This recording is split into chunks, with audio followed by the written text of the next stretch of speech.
दोस्तों नथिया गली से अस्सलाम वालेकुम। आज 29 ऑफ जून है और कल आखिरी दिन है जून का। मैं इस वक्त नथिया गली में हूँ।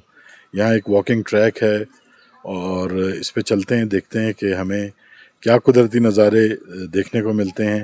हो सकता है कुछ मंकीज़ जो हैं, जो यहाँ के नेटिव हैं, उनसे भी हमारी मुलाकात हो।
अभी ये देखें, एक और बंदर जो है यहाँ पानी पीने के लिए आया हुआ है। ये देखें, ये जबरदस्त, इधर देखें पानी पी रहा है।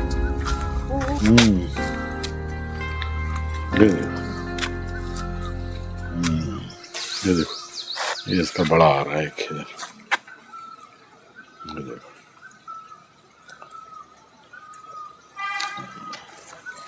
आ जाओ।